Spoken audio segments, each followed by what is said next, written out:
Hey witches and wizards, this is Sage coming at you live on this day of the sun, aka Sunday. And I wanted to give you a bit of an astrological update about how to integrate this full moon lunar eclipse, the waning moon period we're in now, how to work with the energies that are present in the planets right now, and as well as talk a little bit about Mercury Retrograde that just started yesterday, Friday, and then will go until June 22nd.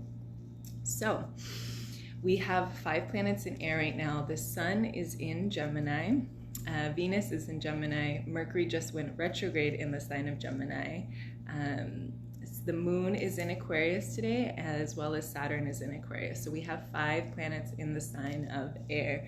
When there's this many planets in the sign of air, the shadow could be to be really scattered. Winds, they bring about a lot of change, to not feel grounded, and to also the shadow side of Aquarius is to be, and also Gemini, to be kind of cold, distant, and detached. The way to transform that shadow is to instead use this beautiful air energy that we have going on all weekend into, communicating positively with your friends, to reaching out, to being curious and interested in new topics and others. So for example, I drank some cacao yesterday and I finally felt the inspiration to reach out to a bunch of other brothers and sisters in my life that I had been meaning to connect with, and it felt so good. So make sure to use that air energy wisely. Make sure, of course, to keep grounded in your body, lots of stretching, lots of spaciousness as well. Give yourself the time to a lot of spaciousness and to surrender. So that brings me to talk about what's going on right now with the moon and integrating this lunar eclipse full moon that we had this past Wednesday. Whew. So waning moons, the period after the full moons, are all about the exhale, about reflection, and receiving the blessings and the uploads so that we can heal and transform and really prepare ourselves to become an empty new vessel to receive the energies of the next new moon, which will also be a solar eclipse in the sign of Gemini. So this last full moon lunar eclipse was in the sign of Sagittarius, and it brought up so much fire in the sky mixed with air. Wow. So the best way to integrate right now what came up for you over the full moon lunar eclipse during this waning moon period is to reflect, to take a big exhale and to reflect what came up for me during this lunar eclipse. Were there any feelings, habits, relationships, stories, attitudes, beliefs that I really would like to let go of, that I'm really ready to release? So it's important when you wake up in the morning, do your practice, tune into your devotion, into your heart, and also to just reflect and look back on what happened and what feelings came up, and to, create a new story. So this morning, for example, for me, I wrote during my yoga practice and my breathing, I really felt all the energies that I'm releasing, expectations of others, doubts. I taught myself some banishing anxiety spells and things like that.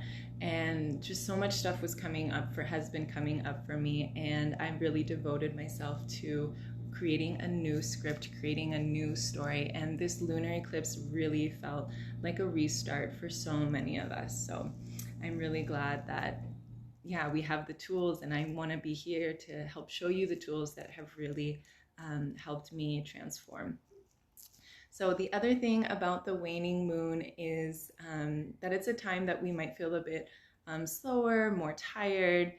It's totally fine to rest a lot of rest and reflection. And also, this leads me into talking about Mercury retrograde. So Mercury just went retrograde yesterday, Friday, although it's been in its pre-shadow retrograde period. So the little bit of the time before Mercury actually goes retrograde and a little bit of the time after it goes direct, that means it starts, supposedly going forward then, is a really, it all feels like a Mercury retrograde. So Mercury is the sign of communication. It's ruled by the element of air, and it's a really good time to slow down, to ground into our bodies, into our feelings, to really tune out so much all these outside stimuli, the news, so much using of technology, and to really tune into the portal of our heart and start tuning into our own inner voice and communicating from that place. It's really important during this time, if you want to create a daily practice of journaling, of meditation, of chanting, anything to clear that beautiful blue throat chakra is super helpful during Mercury retrograde. This one in particular is very amplified since it's in its home sign of Gemini, one of its home signs.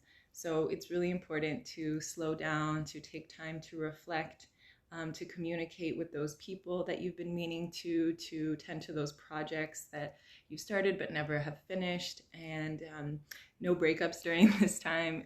It's important to not make any huge decisions right in the middle of Mercury retrograde. And if you are going to travel, make sure that you do lots of prayers. And in general, Mercury retrograde just requires a lot of patience. Cool. Yeah, that's it. That's all I really wanted to talk about today. Going within, connecting to your inner voice during Mercury retrograde. Take time to be alone, and also take time to reach out to friends. And yeah, that's the best way that I found to integrate this full moon eclipse. I was just bleeding, and I'm coming out of it now. So I will do a video soon, like I said, on tantric breast massage, which is a really great thing to do during this time, as well as I will give another video after that about amazing moontime practices to do as well, and like all the things that you love to do when you bleed, for all my witches out there. Thank you, witches and wizards, for tuning into this. This has been such a beautiful way for me to express and use my throat chakra in a healthy way, and to share with you, all of you, the energies that I've been feeling and would like to share with the collective. So, and the last thing is that it's Sunday today, and I wanted to talk a little bit about the days of the week and what they mean astrologically. So I thought I was done, but not quite yet. The days of the sun are also really good to go off of these creative impulses that we have. So today is Sunday, day of the sun. The sun has a lot to do with our self-worth, our self-esteem. So for me this morning, a lot of like anxiety and like unworthiness and things like that were just coming up. And I was like, oh, wow, breathe, did my banishing practices, my sitting with my feelings practices. And then I was researching into the day of the sun, and I knew a lot of things about the day of the sun, to go outside and to charge in the sun.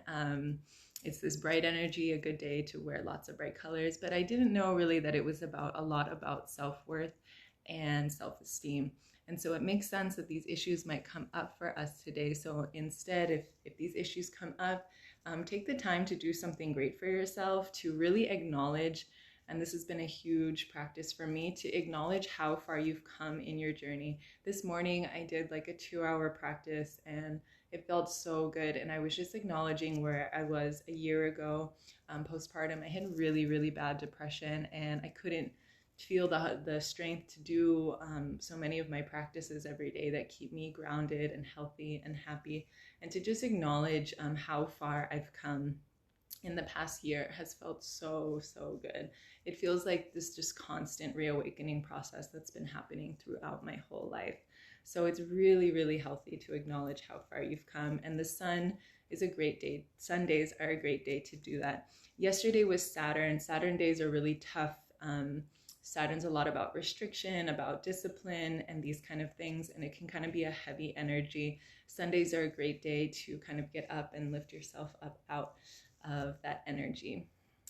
The other good things to do on Sundays are to, recharge in the sun, to do any creative projects that you've been meaning to get to. And it's not necessarily a day to work and do hearts of hard labor, but rather a day to celebrate. And I think that's it. I had a few uploads this morning in my practices that I wanted to share with you all. When in doubt, remember who you are. Come back to your magical medicine, that woman and men that you are. Come back to the reminder of the love inside your heart, the love that you have for yourself, the love that your family and friends and support network have for you, and surrender. You know, when you feel overwhelmed, just drop into a deep place of surrender. If it's hard for you to do that, connect to your breath. I love to listen to online meditations. They're super helpful for me. And yeah. Oh, and that the other thing is that you don't need to have it all together to lead. So I pulled 3 cards today for integrating the lunar eclipse full moon. And the first one was the Priestess card in the Starseed deck. And it says, how are you being called to step up and lead? So a big theme that I feel like I've been exploring, and that I'm sure so many of you have, is, do I need to have everything in my life perfect in order to lead? No, you definitely do not. It's actually, no one wants to look up to someone who just has everything all together, super perfect. It's easier to relate to someone who's human, and that's what we're actually drawn to, is like the quirkiness and the raw authenticness of others. So you definitely don't need to have it all together to lead, and sometimes it's helpful if you don't.